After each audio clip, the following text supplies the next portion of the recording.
اعتمدت التنظيمات الجهادية المتطرفة في المنطقة العربية على عدة وسائل لاستقطاب عناصرها، لكن تنظيم الدولة الإسلامية داعش يبقى أكثر هذه التنظيمات ترتيبا وسرعة في التطور والتوسع. منذ بداياتها اعتمدت الجماعات الجهادية على خطاب إعلامي يرتكز على المساجد والمنابر، لكن مع التطور الكبير للإنترنت ومواقع التواصل الاجتماعي في السنوات الأخيرة أصبحت هذه الجماعات تعتمد في خطاباتها وتواصلها واستقطابها للعناصر الجديدة على الشبكة العنكبوتية بشكل كبير.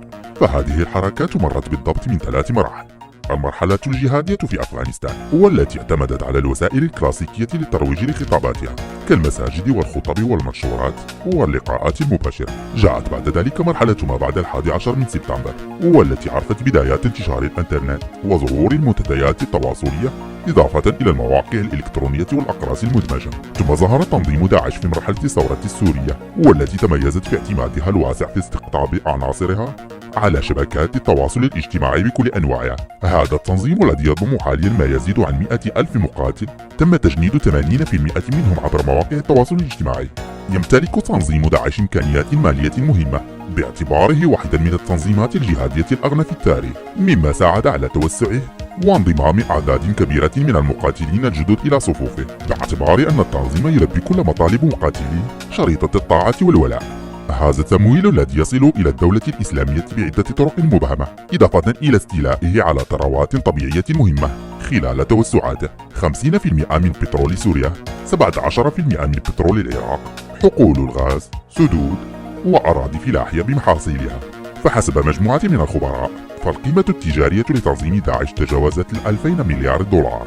مصداقية الشبكات الإخبارية الناقلة لأخبار التنظيم لعبت دورا مهما في نشاطات داعش والتعريف بها. هذه الأخبار التي كانت ترفع معنويات المقاتلين أنفسهم وتشجع على استقطاب مقاتلين جدد. كما استعمل داعش إعلامه الخاص كوسيلة للترويج له وللدعاية لإنجازاته، فقد أصدر التنظيم مجموعة من المواد الدعائية عبر مؤسسة الفرقان والاعتصام، إضافة إلى المجلات كمجلة دابق وسلسلة أفلام وثائقية عن حياة المقاتلين وأخرى تصور عمليات التنظيم، والتي تم الاستعانة فيها بأحدث الكاميرات وبتقنيات عالية واحترافية في الإخراج.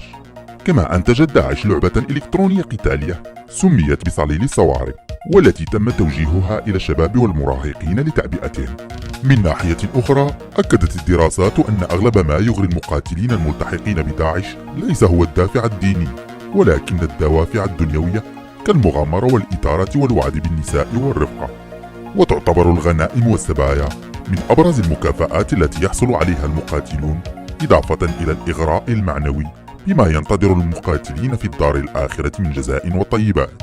كما فشلت أغلب الأنظمة العربية في تحقيق مشاريع تنموية ناجحة دفع فئات عريضة من الشباب إلى الإقصاء والتهميش والبطالة، إضافة إلى الفراغ الفكري والديني وضعف المستوى التعليمي لهذه الفئات، مما يجعل هذه الظروف مواتية لاستغلالها من طرف التنظيم ليبدو كعلاج مؤكد لهؤلاء الشباب للخروج من واقعهم وإثبات ذاتهم أو حتى الانتقام من أنظمتهم.